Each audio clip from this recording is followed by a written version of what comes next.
Olá, pessoal! Esse é mais um episódio do Maldita Politicagem, dessa vez com um atraso de um dia devido às eleições.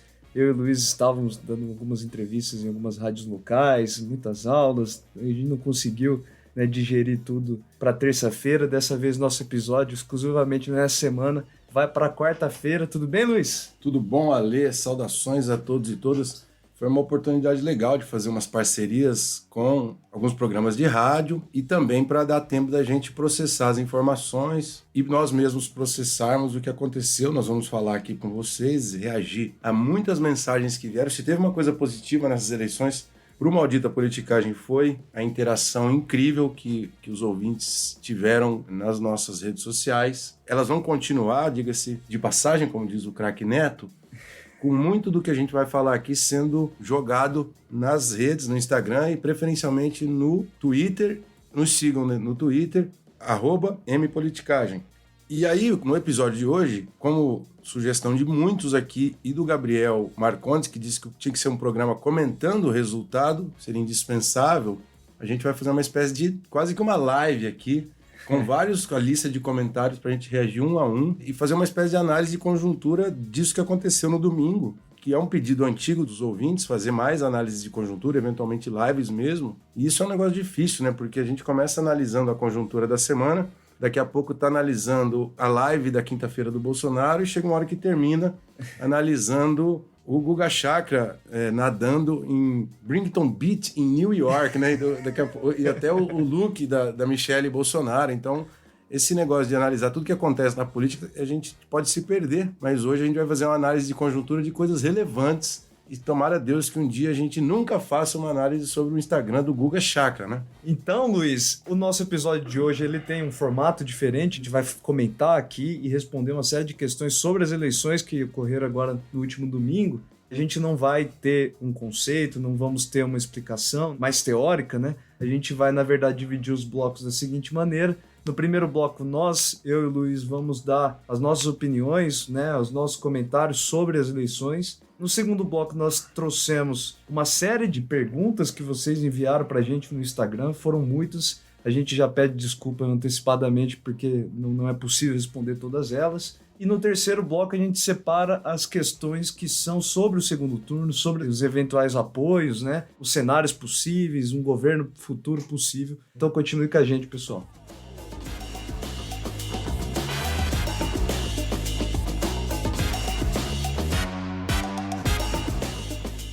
Então, Luiz, muitos comentários, né? A gente perguntou para vocês, ouvintes, o que vocês acharam, né?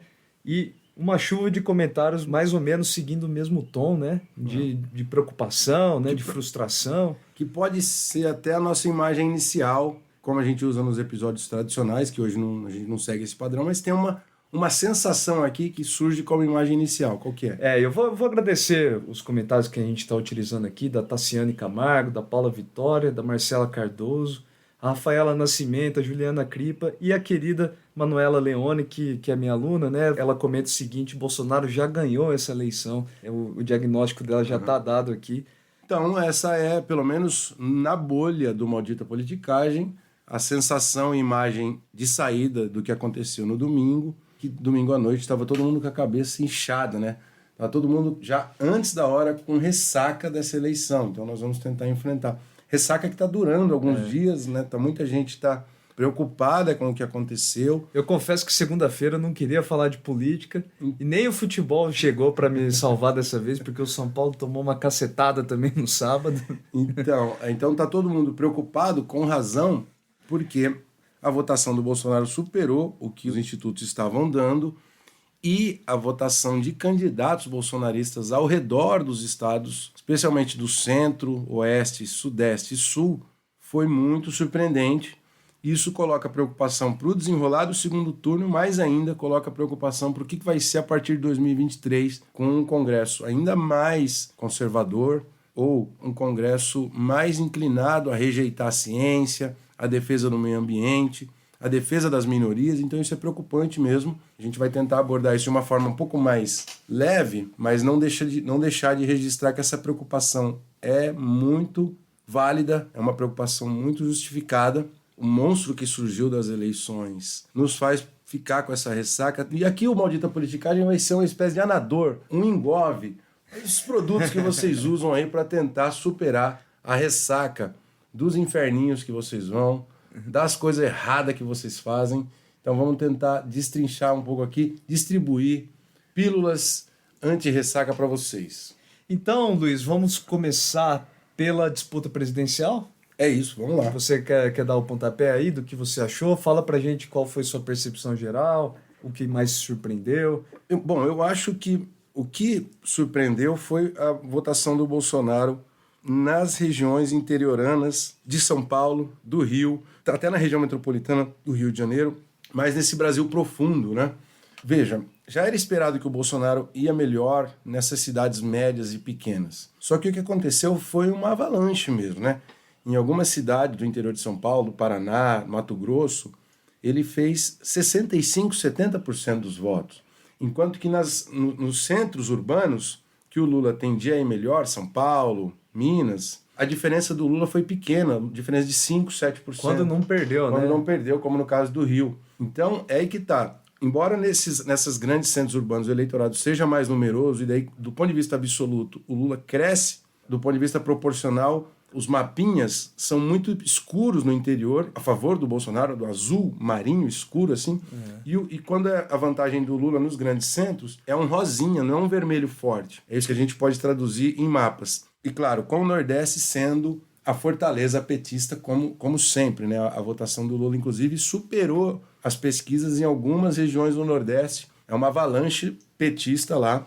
E vale a pena complementar que o Maurício Moura, que é o fundador da ideia Big Data e também pesquisador da George Washington University, brasileiro, que está nos Estados Unidos, ele já apontava isso, que havia uma quebra entre o Brasil metropolitano e o Brasil profundo, o Brasil do interior, e que isso tenderia a se acentuar nessa eleição, seguindo um padrão que já ocorre nos Estados Unidos, o Trump tendo uma votação muito forte no interior e os candidatos democratas em votações superiores nos centros urbanos.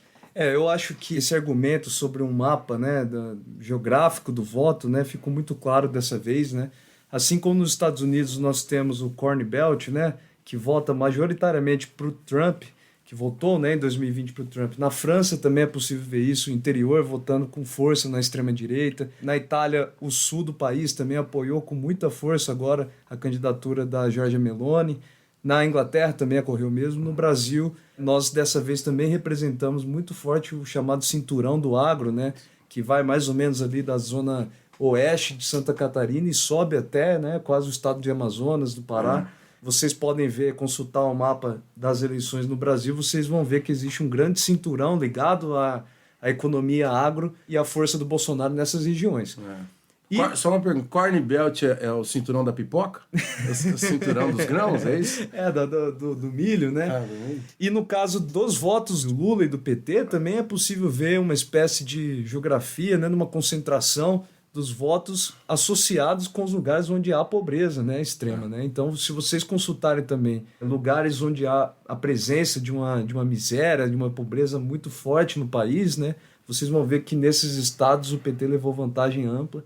Então, o país, de fato, dessa vez parece estar desenhado, né, esse racha do país. Né? Esse é um dos desafios para o segundo turno. São duas clivagens, no final das contas. Né? É a Nordeste com uma parte do Norte a favor do PT e Lula, e uma grande extensão do Centro-Oeste, Sudeste e Sul a favor do Bolsonaro, com alguns bolsões no interior dessas regiões. Há uma bolsão no Centro-Sul do Paraná, há uma bolsão no Oeste do Rio Grande do Sul, que são mais a favor do Lula, mais a favor do PT. Mas o fato, eu acho que parte, inclusive, dos erros de pesquisa dos institutos, que há uma discussão que vai se alongar sobre isso, nós não vamos entrar em detalhes aqui, a gente pode entrar em outra ocasião, mas eu acho que os erros dos institutos passam talvez por um erro de amostragem. Eles estão pegando amostras inferiores dessas regiões, que é mais caro para os institutos de pesquisa irem para essas regiões de cidades pequenas ou médias. Talvez as amostras estejam sobredimensionando as regiões metropolitanas. Daí que a gente não captou tanto voto no Bolsonaro, ou melhor, a gente perdeu aí cerca de 7% de intenção de voto no Bolsonaro. Embora também justiça seja feita, os institutos acertaram a votação do Lula e acertaram uma tendência de crescimento do Bolsonaro na última hora, especialmente a Quest, que fez essa abordagem no sábado, nas pesquisas lançadas no sábado, na véspera da eleição. Um tema muito debatido, que vai continuar sendo debatido, é o voto útil, né? Pode ser que os eleitores decidiram antecipar o voto útil também, né?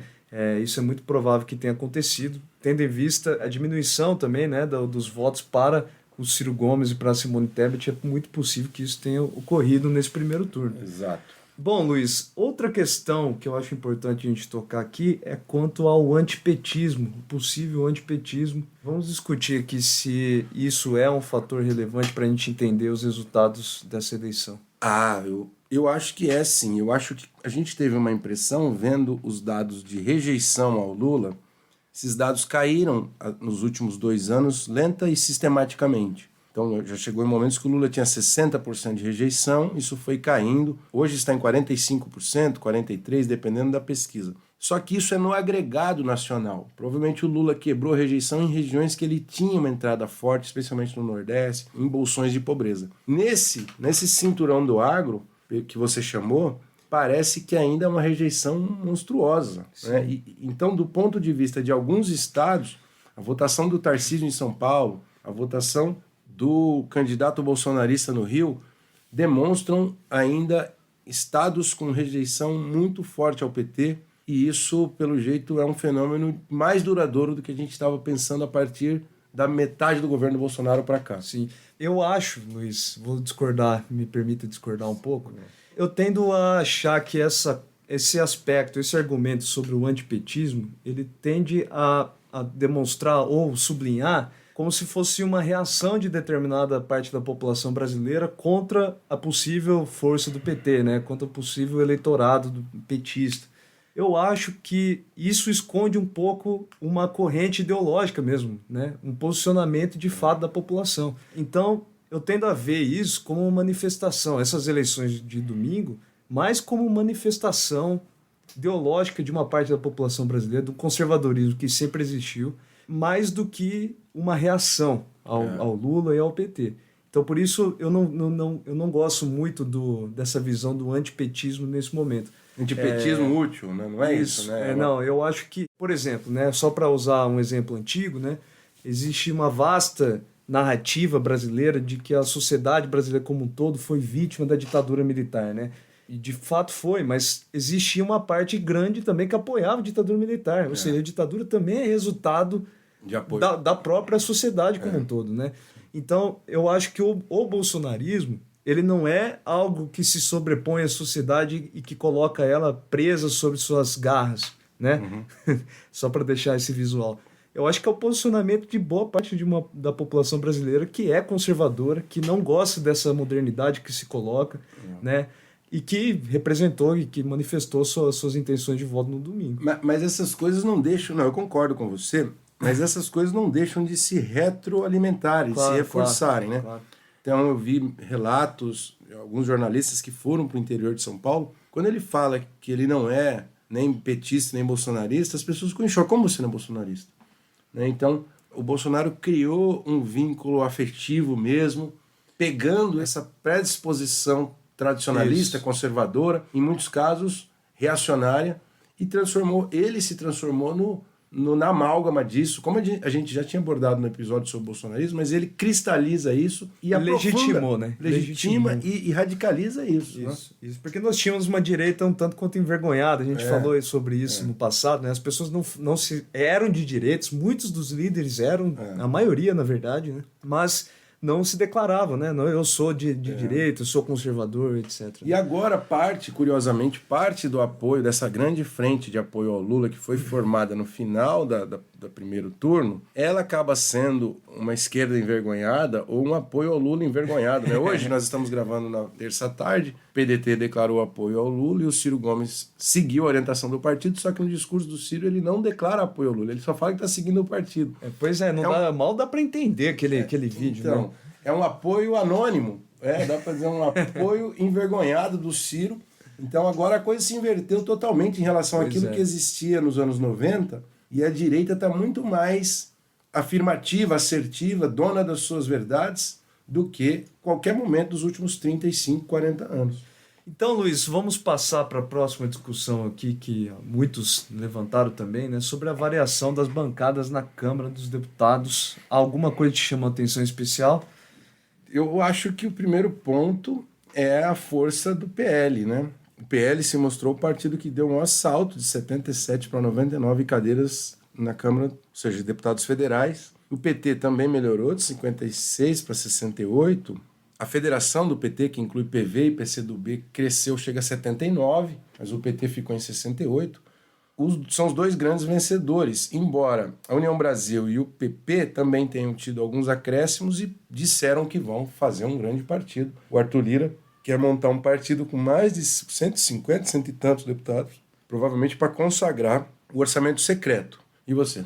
Na mesma direção, me chamou a atenção o crescimento do PL, do PP, né, desses novos partidos onde se abrigam, né, os líderes de direita no Brasil, e a queda da chamada direita tradicional, principalmente, especialmente do PSDB. Né, os tucanos ficaram reduzidos a uma bancada muito pequena, né, extremamente irrelevante, quase no ponto de vista da sua posição no cenário nacional, né? Eu acho que esse número, na verdade, não está atualizado. Não me lembro agora se foi 13 ou 18, a gente coloca ali nos dados depois que a gente coloca nas redes sociais, mas chama atenção. Mas é uma bancada de partido pequeno. A direita tradicional perdeu força. E eu queria chamar atenção, você falou do crescimento do PT, os outros grandes partidos de centro-esquerda, né, PSB e PDT, né, tradicionais, já há muito tempo também não foram bem nessas eleições. O PSB perdeu muitas cadeiras, né?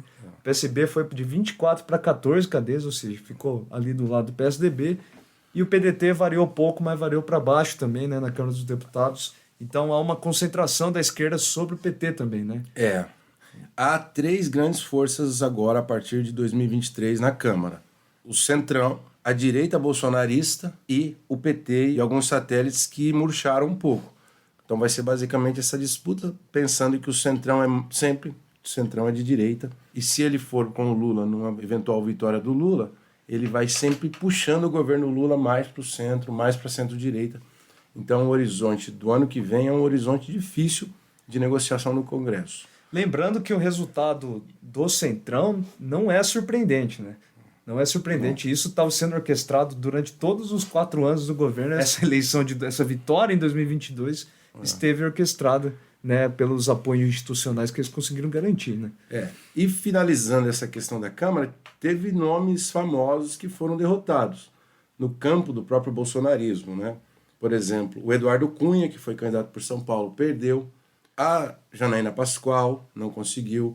Ex-bolsonaristas tiveram um desempenho ainda pior, como a Joyce Hasselmann, o Alexandre Frota. Então, o Paulo Cogos. Mas isso eu acho extremamente importante, isso, porque a capacidade que o bolsonarismo teve de orquestrar, né, toda essa dinâmica muito rápida, foi muito rápida e eficaz, porque os ex-bolsonaristas foram escanteados, né, ninguém votou neles, eles não foram eleitos, e aqueles que se mantiveram ao lado do Bolsonaro foram quase todos eleitos. Né? Ele demonstra uma máquina muito forte. E eficaz, eficiente. Né? Então, as redes sociais funcionam, né? Eles limam quem se torna dissidente ou meramente divergente deles, porque a Janaína Pascoal nunca deixou de ser bolsonarista, ela foi crítica em momentos isolados. E foi se afastando aos poucos. Né? Agora, os críticos mais assíduos, né, mais escancarados, como a Joyce e o Frota, tiveram seu destino selado na crueldade pelo zap-zap bolsonarista. Qual vai ser a próxima profissão do Alexandre Frota, hein? Vai ser comentarista de política, né? ele vai estar em algum podcast, ele vai ser concorrente. Vamos chamar ele aqui para fazer parte do Maldita Política. Ele vai se dispor, vai mandar um currículo para o Maldita Política. Né? E no Senado, acho que a coisa foi parecida, né? O filme foi semelhante, com assim, tons de Praça é Nossa, né? Nesse Senado, né, brasileiro. Praça é Nossa, com os Trapalhões, né? Aquele exército dos Trapalhões, né? Mourão ganhou no Rio Grande do Sul, Damares no Distrito Federal. Em muitos estados, os 2 principais candidatos ao Senado eram bolsonaristas, como o caso do estado do Paraná, que nos entope de vergonha, né? Então a gente tinha o Moro e o Paulo Martins, que desbancaram o Álvaro Dias. Aliás, esse é um ponto importante, né? Muitos figurões velhos, aqueles velhos de guerra da política, perderam nessas eleições, né? Me chama a atenção o Álvaro Dias ficar em 3º lugar no Senado. Para quem não sabe, aqui no Paraná, o Álvaro Dias é uma figura que é conhecida por todos os tipos de pessoas, né? Há mais de 40 anos. O Romero Jucá perdeu as eleições também lá no Pará, né? Uma coisa assustadora. Em Roraima. Enfim, uma série de figurões da política Qual estão que é o fora saldo do aí baralho do aqui, Senado, né? Alessandro? São 10 senadores bolsonaristas, segundo classificação do cientista político Luiz Domingos Costa, 7 da federação do PT, né? E 10 dos demais, principalmente daqueles partidos que compõem o Centrão brasileiro. Indo adiante, nós temos aí um incremento do número de mulheres na Câmara, ainda modesto. Então, vamos lembrar da aposta da Carol, né? A aposta otimista da Carol No Moedas. episódio anterior, no 35. Cientista política que a gente consultou, ela esperava algo em torno de 20%, de alguma forma acertou, né? A nossa representação atual cresceu de 15% para 18% de mulheres. Tema que nós iremos voltar em breve também para explicar isso aí, com outras entrevistas, né? E, para delírio da ala ideológica do bolsonarismo, 2 deputadas trans, as 2 primeiras da história, foram eleitas, né, para cargos legislativos dessa vez, né? A Érica Hilton, do PSOL de São Paulo, e a Duda Salabert, do PDT de Minas Gerais. Isso também vai proporcionar uma série de episódios de conflito. No Paraná, a Carol D'Artora surpreendeu, né? Ela tinha sido vereadora, com uma votação, não me lembro, algo deve ter sido até 10 mil votos, e pulou para 130 mil votos para deputada federal, que é um alento, né, para o Paraná, a vitória da D'Artora com essa votação expressiva. É a primeira deputada negra, deputada federal negra na história do Paraná. Isso. Então, a Câmara ainda vai ter a representação de 5 indígenas e tem 135 deputados negros dos 2 sexos, homens e mulheres, também um recorde histórico. O que também representa o crescimento em relação a 2018. Então, para amarrar tudo isso, uma vitória significativa do PL, uma expansão, o Centrão demonstrando a força do orçamento secreto e nas franjas uma oxigenação mais do que bem-vinda, ainda que insuficiente, com mais negros, mais mulheres, mais representantes do mundo LGBTQI+.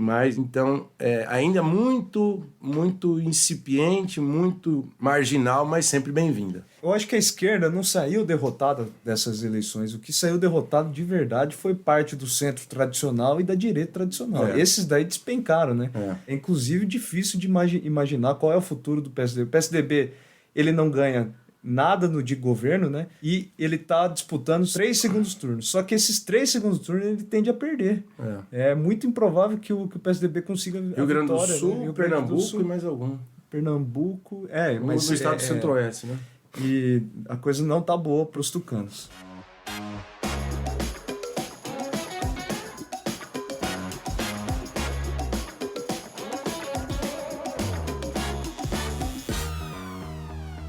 Bom, Luiz, as eleições agora de 2022 representaram uma renovação de 39% na nossa Câmara dos Deputados, né? O Acre, né, um exemplo mais absurdo dessa renovação, tem 7 novatos e apenas 1 reeleito, né? Por outro lado, né, esse número representa uma diminuição dos 47% de 2018. Isso é algo esperado, né? A diminuição da renovação justamente por quê? Porque a classe política entendeu o recado de 2018 e se municiou com vários recursos, vários mecanismos para se blindar.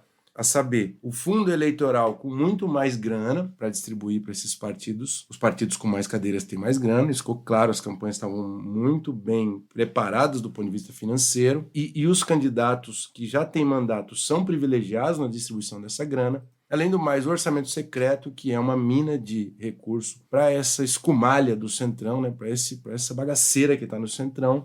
E finalmente, mas 39% ainda, com tudo isso, eu achei 39% algo até elevado. Assim. Retornou, na verdade, nos patamares anteriores a 2018. Né? E aí, vamos aos casos interessantes. Então vamos lá. Agora separamos algumas questões dos ouvintes, Luiz. Eu vou começar, pode ser? Vamos. Como vocês enxergam o impacto das pesquisas eleitorais no resultado da eleição? A pergunta da Daniele Grosso. Diria o seguinte, de fato há um ponto cego que os institutos precisam descobrir alguns erros, porque nos estados foi um pouco grave, né? São Paulo, Rio, o erro foi muito alto, assim. Então, os institutos davam 7% a favor do Haddad Tarcísio terminou com 7%, é um erro de 14%, 15%, é muita coisa. Mesma coisa no Rio. No Rio ninguém estava dando vitória em primeiro turno, o cara terminou com 59% dos votos de governo.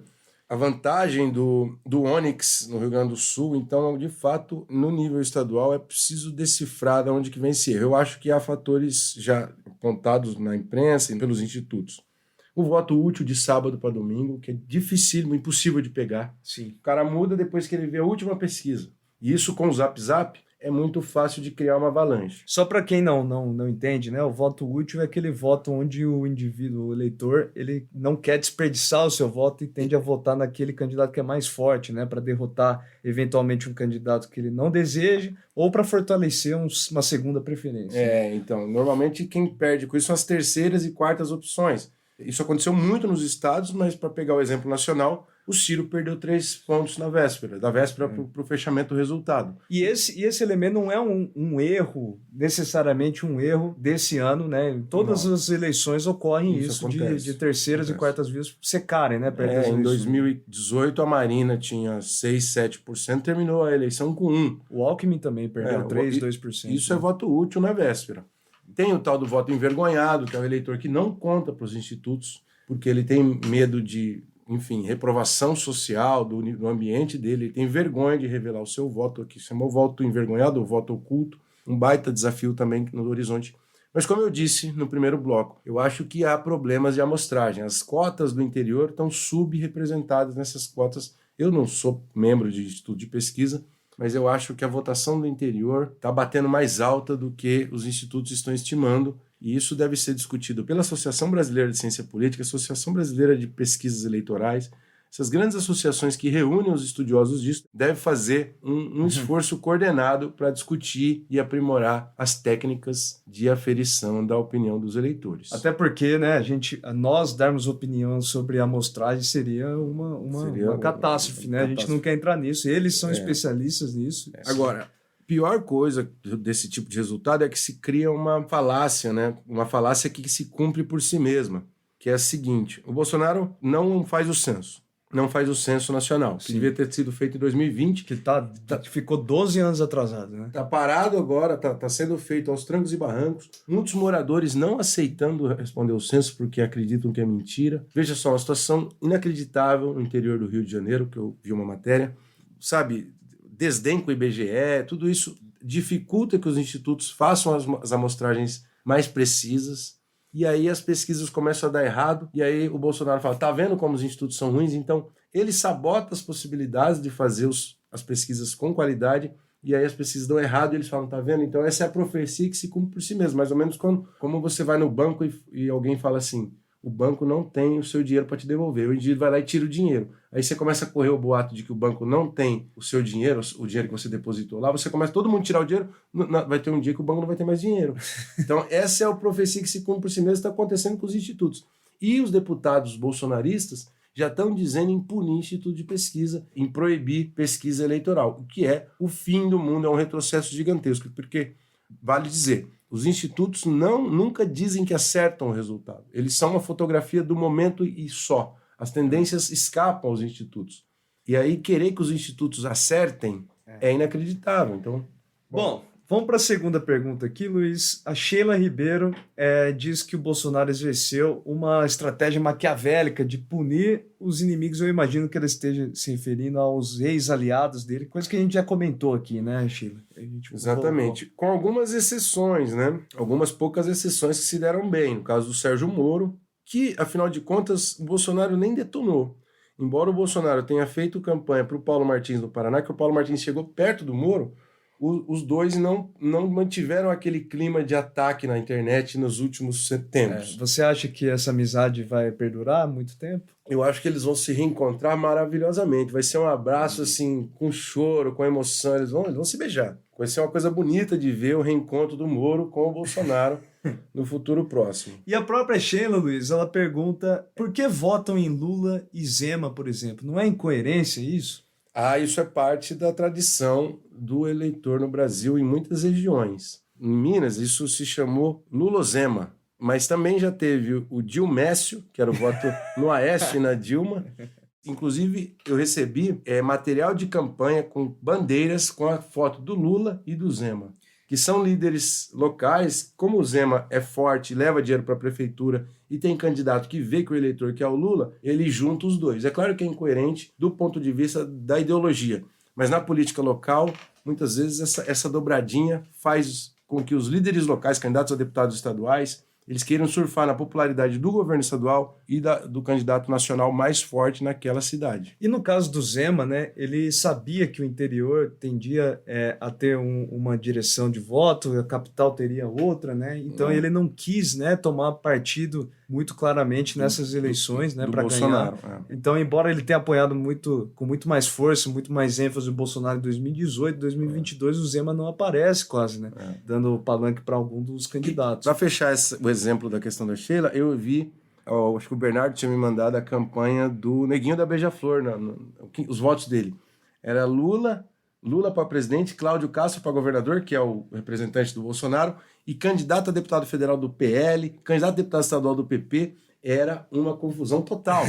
Então, isso é muito comum em muitas regiões, em muitas cidades do Brasil. Bom, de forma geral, é porque as pessoas, o eleitor brasileiro, ele tende a ver as pessoas, né? Ele não vê partido, as instituições políticas são de pouco conhecimento, né, para o eleitor. Então, ele vota naquele que ele acha que é mais legal, que é melhor, que parece ser mais capaz, enfim. E esse é um problema da combinação do presidencialismo com as eleições proporcionais, que, em geral, há uma defasagem de agregar preferência. É muito difícil você coordenar o voto do eleitor de modo vertical, que ele amarre voto no partido para deputado, para senador, para governo e para presidente. Isso é uma das fraquezas das regras do sistema político brasileiro, que é o voto cruzado e que tem pouquíssima coerência.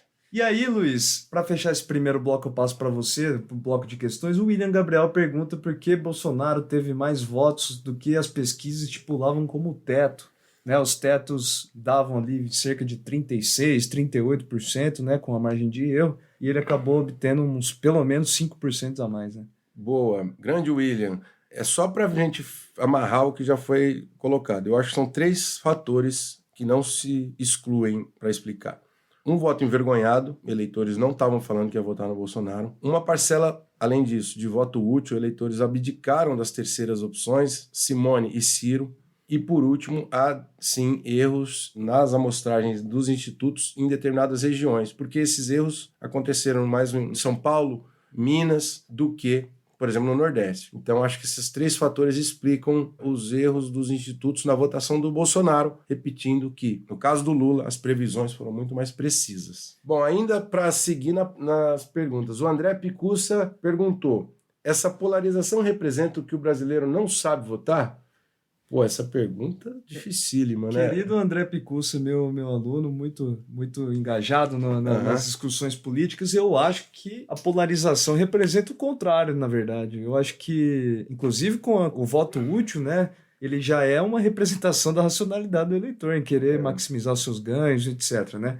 Eu acredito que as eleições de domingo é um espelho realmente do que o Brasil tem, né? Seja ele um filme de terror ou seja ele um filme de felicidade, né? Eu acho que a polarização, como está no nosso episódio Polarização, Ideologia ou Afeto, no mundo inteiro, nos últimos 10, 15, 20 anos, tem essa coisa de que os candidatos inflam sentimentos, instintos primitivos nas pessoas, né? Medo, ódio, ressentimento. Os candidatos fazem isso muito bem. E aí, claro, quem que são os pivôs, quem que puxa a polarização são os líderes e as elites políticas. Mas eles fazem isso encontrando sentimentos que estão na sociedade.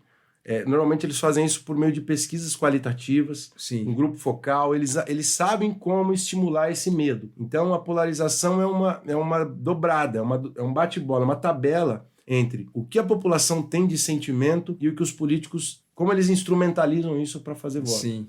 Então é uma dupla coisa para responder a pergunta do André. E não significa que não sabe votar, é como a política está estruturada e como que nós, os eleitores, reagimos a essa estrutura e a esse incentivo dos candidatos. Então, se a gente quisesse diminuir a polarização, era preciso que os candidatos todos parassem de instilar medo na população, de instilar ódio entre os grupos. E não espere isso, André, porque isso não está no horizonte de acontecer. O Lucas Bora, Luiz, pergunta. Essa pergunta aqui, ela exige um raciocínio longo aqui. Né? Como o Brasil passou de progressista para potencialmente conservador facho?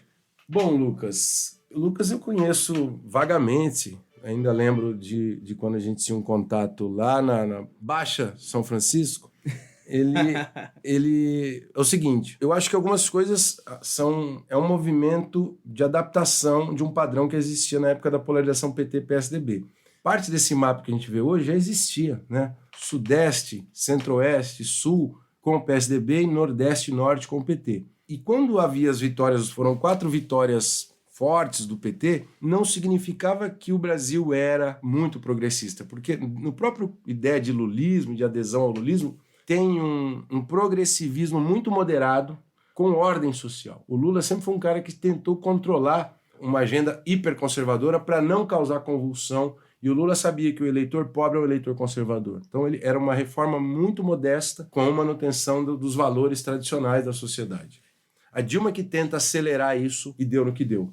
Agora, essa extrema-direita que flerta com o fascismo, eu acho que é efeito de uma minoria brasileira de 20%, 30%, que inflou, pegou vento na onda bolsonarista, isso se espalha, são valores que vão se difundindo, e aí, claro, aparece um monstro dentro de tudo, né? Aparece um monstro que dá medo mesmo. Agora, no ponto de vista mais geral, até mundial, assim, né? Eu acho que existe também, Lucas, uma certa queda ou um certo processo de corrosão de instituições tradicionais que servem como forma de manter um tipo de consenso na sociedade, né? Então, há 10, 15 anos atrás, nós tínhamos na ciência, nós tínhamos nas instituições democráticas espaços que formavam consensos, né? As pessoas votavam, respeitavam o resultado. Acreditavam mais nos partidos. Os especialistas, o IBGE, o IPEA faziam as análises e nós todos respeitávamos. Esses espaços de concertação ali, de consenso, eles têm sido totalmente atacados, né? A partir do momento que não há mais esse espaço de quase que eles desempatavam a disputa entre esquerda e direita, né? Então esses espaços de consenso sumiram, né, praticamente. Eles não são mais respeitados por uma parte da nossa população.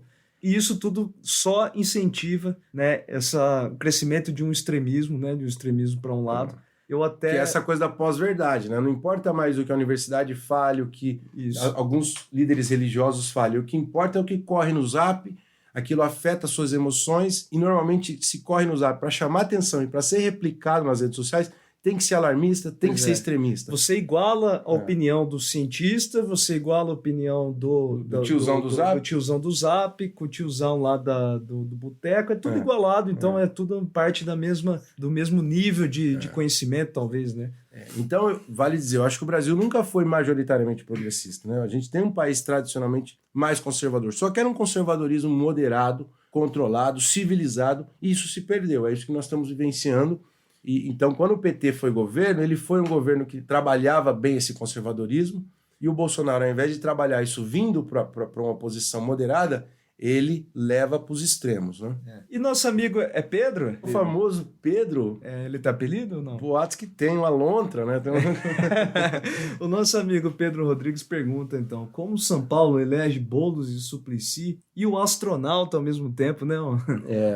Essa é uma pergunta também parecida com a pergunta da Sheila sobre Minas Gerais, né? Mas ela dá para explicar pelos números, né? Como São Paulo tem 34 milhões de eleitores, tem 1 milhão de votos para o Boulos, que foi o que ele fez, um pouco mais. Tem 10 milhões de votos para o astronauta, que foi o que ele fez. E tem uma pancada de votos para o Suplicy, assim por diante. Tem quase 1 milhão de votos para Carla Zambelli. Tem voto para todo mundo.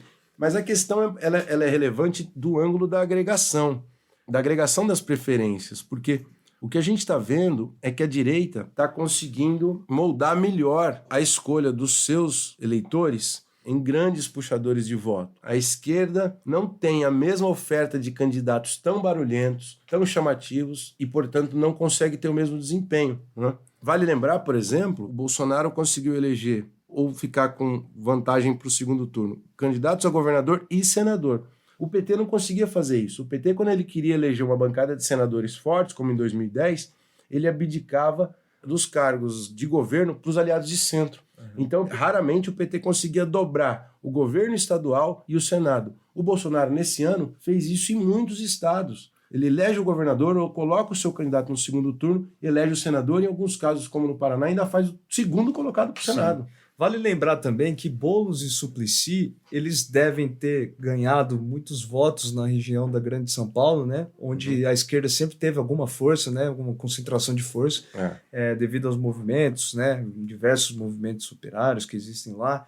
E o que o Pedro chama de astronauta aqui, né? O Marcos Pontes deve ter ganhado também, porque ele é um representante, né? Nascido na cidade de Bauru, né? Ele é alguém que vem do interior de São Paulo, que deve ter ganhado ainda mais força com o bolsonarismo, né? E o fato de ser astronauta também dá para ele algum tipo de status de celebridade aqui. E vendedor de travesseiro e tal. Vendedor de travesseiro. Ele vendia o travesseiro da NASA. Sim. E outra coisa, ainda aproveitando a pergunta do Pedro. Mas é que eu só quis dizer que são dois eleitorados que podem ser geograficamente separados ali, né, de alguma forma. Ele pega um mais radicalizado que vota nele por causa do Bolsonaro, que ele é aliado do Bolsonaro, e um que ele é representante do paulista médio. Do paulista médio, isso. Tá. Só para finalizar também, ainda pegando carona na pergunta do Pedro, é importante observar que o PT conseguiu aumentar sua bancada, até que renovou do ponto de vista dos nomes, como o caso da Carol D'Artoro no Paraná, mas o PT continua recrutando dentro do seu nicho, né, que são militantes de movimentos estudantis, sindicais ou de movimentos sociais. O bolsonarismo tem expandido o seu campo de recrutamento. Foi pegar lá no espaço dessa vez. Foi recrutar na NASA, pô. Então, o bolsonarismo tem conseguido... Né, pegando o caso do Nicolas Ferreira, que basicamente é um rapaz de 26 anos, que tem como trajetória na vida jogar videogame, ser alimentado por Danone, pelos familiares, né? E ele ataca em tudo que é frente, ele fala de direitos, contra os direitos humanos, a favor da arma, fala que é cristão, fala contra a vacina. Então ele é uma metralhadora que vai pegando voto de tudo que é gente. E esses candidatos bolsonaristas, teve até uma candidata no Paraná, que o nome me foge agora, que foi vereadora aqui, que ela era representante hiperconservadora, portanto uma bolsonarista hard, só que ela era uma mulher lésbica. Então o Bolsonaro está recrutando em tudo que é canto. Então, para fora do seu core de evangélico armamentista. O bolsonarismo tem ampliado o seu espaço de recrutamento, chegando nas órbitas estelares com o astronauta Marcos Pontes. Então é isso, gente. No próximo bloco a gente discute sobre os possíveis alinhamentos do segundo turno. Continua com a gente aí.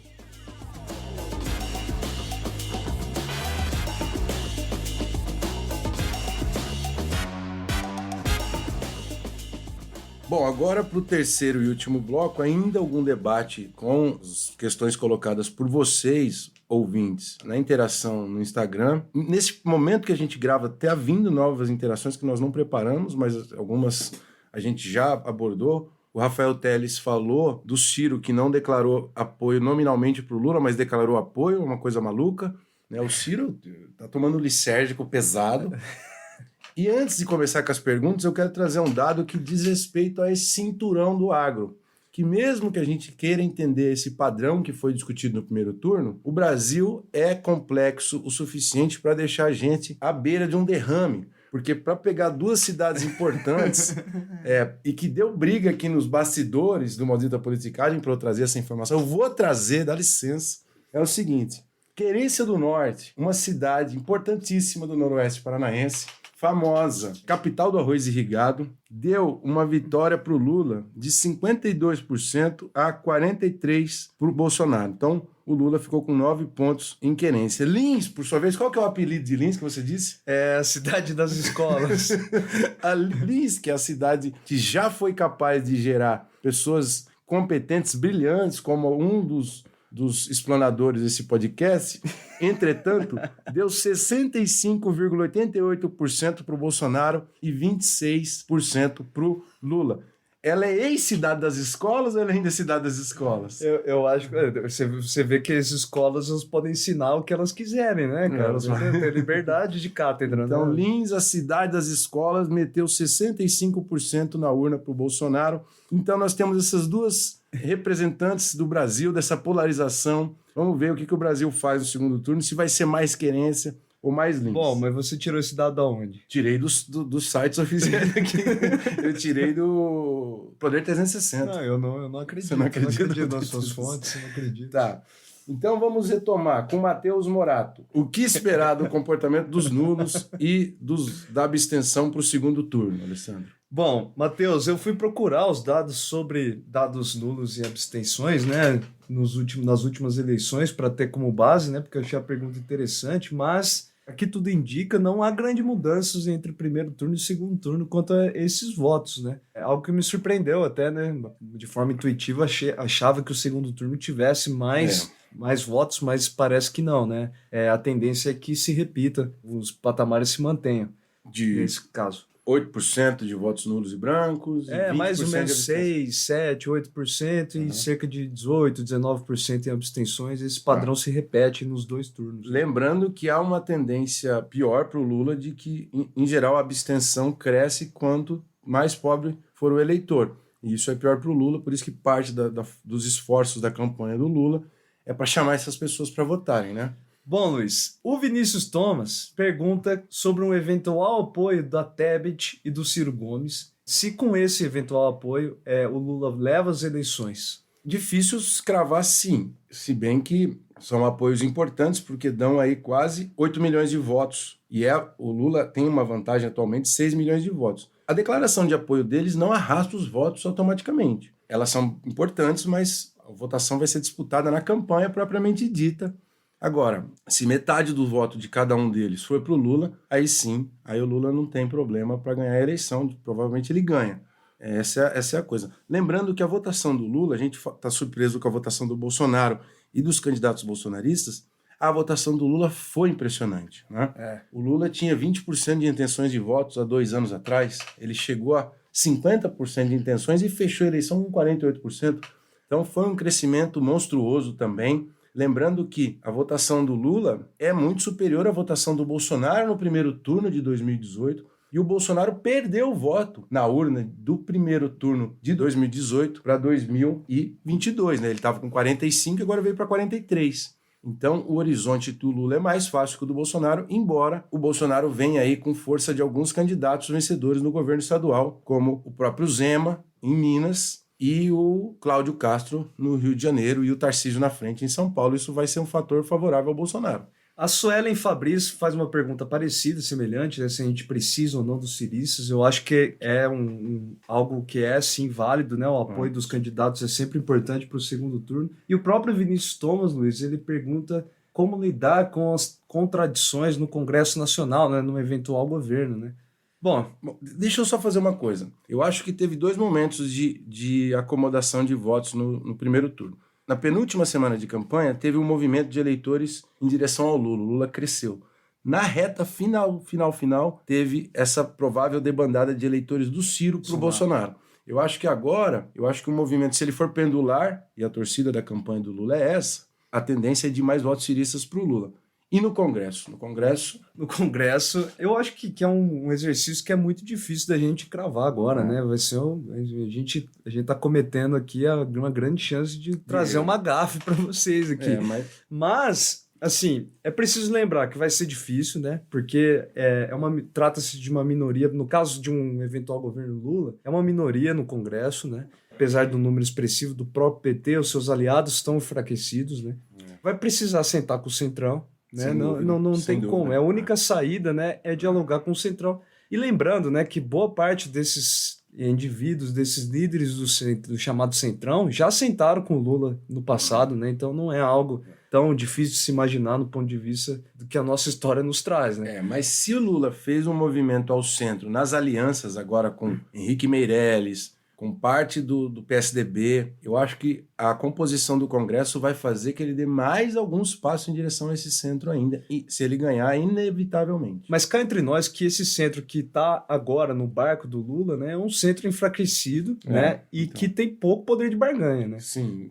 O centrão que o Lula vai ter que dialogar, eventualmente, a partir de 1º de janeiro, né, é um centro poderoso, na base do orçamento, cheio de instituições, de mecanismos que fortalecem eles, né? Eu não Então, sei se essas promessas que o Lula faz, né, de vou fazer decreto de tal coisa, né, vou acabar com isso daí, não é. Eu imagino que esse discurso ele provavelmente vai ter que ele suavizar. vai parar de falar assim. É.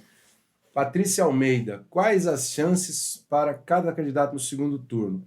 Vixe, aí 51-49. Partindo do princípio que o Lula está muito perto de ser eleito, né, é preciso lembrar que é possível perder votos, né? Não é assim também.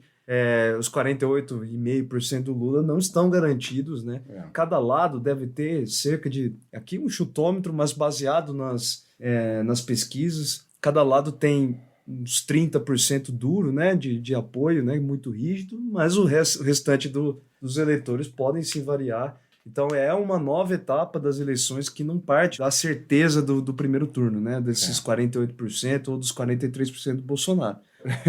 Eu fico por aqui, porque eu acho difícil de cravar qual é... Lógico que as chances são maiores, o Lula está na frente, né? Mas, enfim, não é uma garantia. O Lula é favorito por uma questão eminentemente numérica, né, de número de 6 milhões de votos à frente. Mas a eleição em 4 semanas permite uma reviravolta e vai depender da competência das campanhas e dessas alianças e de acertar o discurso desse eleitor mais volátil. É como se, para usar uma analogia do futebol, é como no jogo de ida tivesse ganhado de 1-0, né? Mas só ganhou de 1-0. Tem um jogo de volta, né, ainda. Então é isso. Então, para dar continuidade, a Carol Cardoso pergunta qual perspectiva para os próximos anos após a vitória dos vários ex-ministros bolsonaristas. É o que a gente já falou em outros momentos. Eu acho que o bolsonarismo trouxe nessa eleição a solidificação desse grupo, né? E desses valores, dessa agenda. Não é pouca coisa a eleição de 10 senadores totalmente bolsonaristas no Brasil, com outros senadores muito competitivos perdendo lugar. Então vai ter um Congresso com uma agenda anti-meio ambiente, anti-ciência, anti-educação, anti-demarcação de terras indígenas. Isso vai ser certamente uma tônica. E se tiver um governo moderado, como é o caso do Lula, ele vai estar sempre sendo alvejado por esses grupos. Esses grupos devem conseguir comissões importantes. A gente pode esperar um mandato de muita negociação e muito conflito político. Não vai ser fácil, né? Isso é certeza, né? E aí a última pergunta do Rodrigo Silva, se a governabilidade será possível para Lula e Bolsonaro em 2023. Bom, eu acho que tem uma coisa que é importante nesse ponto, né? Eu acho que essa última questão que a gente vai responder aqui, me parece que existe uma modificação da forma como os políticos do Congresso têm negociado com o Executivo, né? Aquele velho jogo do toma lá da cá parece estar sendo um pouco alterado, né? No mínimo alterado. Existia uma tendência, né, dos governos sentarem com os líderes, né, distribuírem ministérios em troca de apoio, né, distribuírem burocracias em troca de apoio. Mas eu não sei se você concorda, Luiz, mas existe uma tendência dos políticos atuais a dialogarem, a conversarem, né, diretamente com o seu eleitor já no momento, né? Existe uma modificação da forma como esses congressistas atuam, ali, que é muito diferente. Então, isso torna a governabilidade muito mais complicada a partir do momento que as velhas práticas já não estão tão em vigência assim. Eu acho que caso o Bolsonaro ganhe, a governabilidade é bem mais fácil para ele, porque ele vai dar prosseguimento ao que já está acontecendo. Mas vamos bater na madeira.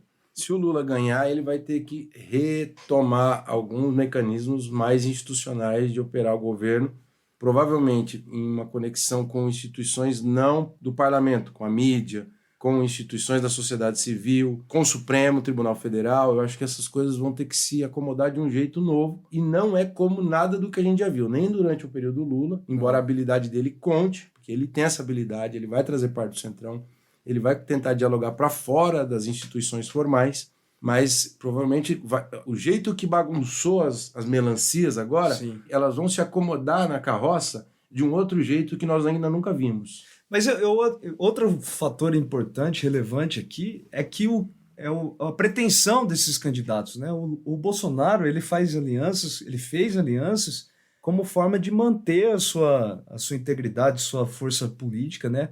Não era para uma... Ele não tem uma agenda que exija grandes alianças para conseguir fazer um plano de governo a longo prazo, que exige um grande fôlego, né? Lembrando que ele fez aliança com o Centrão para fugir do impeachment. Isso. Já o Lula não, né? O Lula ele já tem ambições maiores no ponto de vista de um projeto governamental, e aí sim você precisa fazer um esforço muito maior de apoio do Congresso, né? De costurar alianças, né?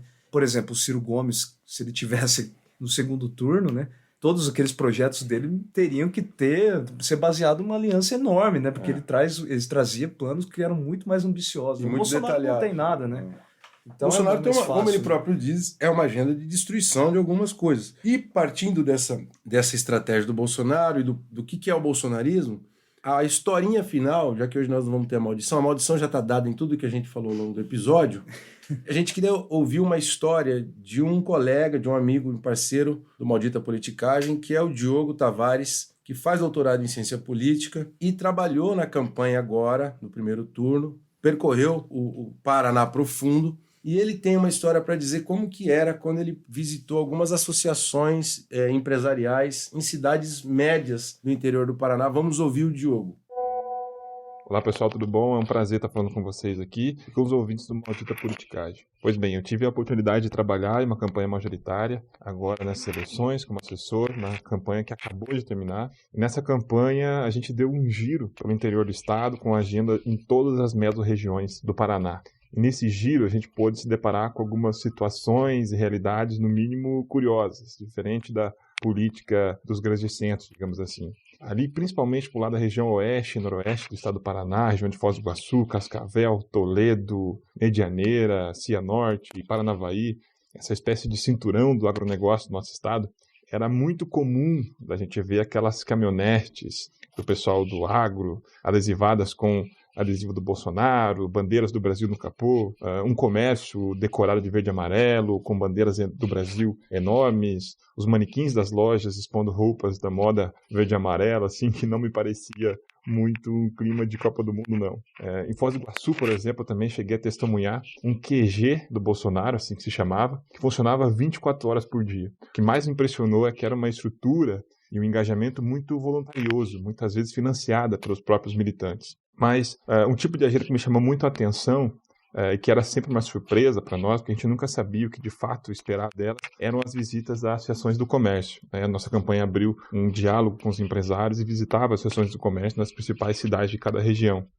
Então a gente fazia essas conversas e elas foram muito interessantes, porque além, como eu falei, de ser uma surpresa, tinham características um pouco diferentes dependendo da região. Algumas dessas conversas muito institucionalizadas, onde se apresentavam agendas. Então, na época das eleições, as associações do comércio dessas regiões acabam organizando reuniões de diretoria dos afiliados com as candidaturas. Algumas delas organizam o tradicional café com o empresário, que são grandes transmissões e tudo mais. E nessas reuniões deu para perceber uma certa diferença entre as associações de cada região, os interesses, o perfil do associado e tudo mais. Algumas eram bem institucionalizadas, algumas dessas reuniões. Tinha apresentação de cartas de intenções, agenda legislativa, havia ali uma conversa bem institucionalizada. Como aconteceu em Maringá, Francisco Beltrão, né, que é conhecida como essa região da agricultura familiar, do associativismo, mas outras reuniões foram menos institucionalizadas e acabavam virando uma espécie, assim, digo, de conversa informal com as diretorias. E quando virava isso, acontecia que as diretorias expressavam as suas opiniões pessoais e ali você via um certo bolsonarismo doente mesmo dessa classe empresarial. Não tinha uma agenda clara de interesse do setor. Porque quando a gente vai conversar com o setor empresarial, acho que a gente acaba esperando demandas como reforma trabalhista, geração de emprego, infraestrutura regional, como de fato apareceu em alguma das conversas. Mas nessas conversas mais informais, você viu que os caras queriam falar sobre o impeachment de ministro do STF, o aumento do número de ministros do STF, ou mesmo acabar com o Supremo Tribunal Federal. Era uma conversa muito recorrente. A redução de números de deputados, a redução da máquina pública no geral, o fim do Auxílio Brasil, que segundo eles era o grande culpado pelas pessoas não quererem procurar empregos, que emprego tem, mas as pessoas não procuram. Enfim, um interesse muito mais amplo. Eu entendia que essas pessoas elas não estavam interessadas em pautas do setor, mas em praticamente refundar a República nos valores bolsonaristas, né? Algo que eu acho que chega a ser assustador. Maravilha a história, né, Luiz? Pô, então, isso Grande é um suco de Paraná e de Brasil profundo. Basicamente, os bolsonaristas eles não querem retroceder à Constituição de 88, eles querem refundar a República no Brasil com esses valores novos de fim do auxílio emergencial, alteração significativa da composição do Supremo Tribunal Federal. Eles querem 21 ministros, né, escolhidos pelo Bolsonaro. Eles querem um porte de armas ainda mais flexibilizado. De fato, é muito atrás do que está na Constituição de 88. É algo talvez do século XIX. E é isso agora. Agora chegamos nos recados finais. Primeiro, gostaríamos de agradecer os novos doadores, né? Um agradecimento especial ao Hugo Miyamura, né? Que já está acompanhando o nosso projeto desde o início. Aos doadores da semana retrasada, Celovig, Robert Bandeira. Eu queria pedir desculpas que a gente não teve tempo para fazer um vídeo do sorteio, né? Ainda. Nós já estamos com os livros ali, precisamos fazer isso. Isso. Mas dizer que é incrível que muitas pessoas que não se conhecem e não nos conhecem colaborem apoiando esse projeto só porque gostam do conteúdo. E é isso mesmo a ideia, que um conteúdo independente conte com a adesão e o apoio financeiro mínimo de 5 pila dos ouvintes para que ele possa crescer. Lembrando que a gente tem mais trabalho a cada semana, a gente está convidando novas pessoas para comporem o projeto. Ninguém dessas pessoas ganhou nada, isso é só para manter os custos do projeto, como softwares, a parafernália técnica aqui, e para que a gente possa ter conteúdos longos como esse, talvez participar no YouTube. A gente precisa de mais apoio e agradecer enormemente a saraivada de perguntas que vieram na internet. Pois é, ficamos surpreendidos, na verdade, foram muitas perguntas. Pedimos desculpa novamente pelas perguntas que não foram contempladas aqui. Parte delas vão estar presentes nos próximos episódios. Né? Ao longo da tarde, quando a gente terminava o roteiro e gravava, o José Roncone mandou perguntando sobre essas instituições que atuam politicamente com a maçonaria. A gente não conseguiu abordar, mas a gente pretende abordar em outro momento. Lembrando que já saiu uma notícia de que o Bolsonaro participou de campanha na maçonaria, estão chamando ele de satanista, e já deu um pico no trend do Google, Bolsonaro maçonaria. Então a campanha vai ser nesse nível, tá? Um nível de fake news, gritaria, e agradecer ao Geraldo que mandou essa notícia de última hora. Afinal de contas, o Maldita Politicagem tem uma curadoria generosa, eventualmente sádica com a gente, participam com assiduidade, são críticos, mas ajudam demais. Já são dezenas de pessoas que nos mandam dados. Homer Motinha, um representante infiltrado que a gente tem no Tribunal Regional Eleitoral, que traz notícias quentes pra gente com aquele colete azul, que é o esteio da República. Achei que você ia falar caneta azul. Caneta azul não se elegeu, eu fui procurar. A gente tem que fazer um outro episódio sobre os jingles que obtiveram sucesso. Apareceram coisas tenebrosas depois do Kim Kataguiri dançando música de anime. A coisa foi degringolando depois daquele só pra gente fechar, né? Eu vi lá, né? A Câmara dos Deputados aumenta a representatividade do povo amarelo lá. Eu fui feliz apertar lá, achando que tinha algum tio meu escondido em algum lugar, que foi eleito em algum lugar, como voz do progressismo, e aí eu vi o famoso vídeo do Kim Kataguiri. Não recomendo. Não recomendo também, a gente passou mal. E, além do mais, a gente está ativando com muito mais periodicidade dados e notícias relevantes no Twitter do Maldita Politicagem. A gente pretende tacar várias coisas úteis lá e outras nem tão úteis. Então a gente espera que haja essa participação mais permanente. Quem gostou desse troço, compartilhe, passe para os seus colegas, doe uns 5 mil réis lá no apoia.se/Maldita Politicagem, e caso você goste, meta 5 estrelas na avaliação do Spotify. É isso aí, pessoal. É isso aí, um abração a todos.